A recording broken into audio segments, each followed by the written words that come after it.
बिस्मिल्लाहिर्रहमानिर्रहीम। अस्सलाम वालेकुम। आज हम बना रहे हैं 5 मिनट में बनने वाला ब्रेकफास्ट। वीडियो अच्छी लगे तो वीडियो को लाइक कीजिएगा और चैनल को सब्सक्राइब कीजिएगा। तो चलते हैं अपनी रेसिपी की तरफ। बिस्मिल्लाहिर्रहमानिर्रहीम। कद्दूकश किया हुआ एक एप्पल लिया है। अब इसमें डालेंगे 3 चम्मच चीनी, 1 अंडा। अब इसे अच्छे तरीके से मिक्स कर लेंगे। चीनी या पिसी हुई भी इस्तेमाल कर सकते हैं। देखिए ये मिक्स हो गया। अब इसमें डालेंगे मैदा। तो सबसे पहले मैदा डालेंगे 3 चम्मच। अगर ज़रूरत पड़ी तो और डाल लेंगे, ना पड़ी तो फिर यही काफ़ी होगा।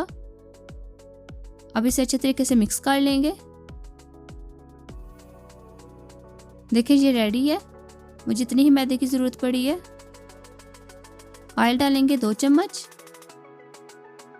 फ्लेम मैंने पहले से ऑन कर लिया हुआ है, तवा मेरा गर्म है।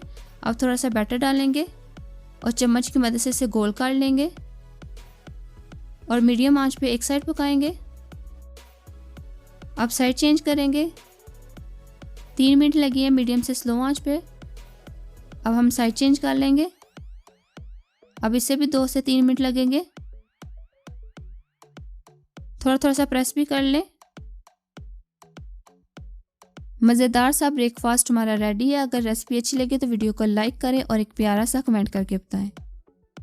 अगर आज की रेसिपी अच्छी लगे तो वीडियो को लाइक करें, अपने दोस्तों के साथ शेयर करें और मज़े की रेसिपी को देखने के लिए हमारे यूट्यूब चैनल हांडी जलेगी नहीं को सब्सक्राइब कर लें। मिलते हैं एक न्यू रेसिपी के साथ। तब तक के लिए अल्लाह हाफिज़।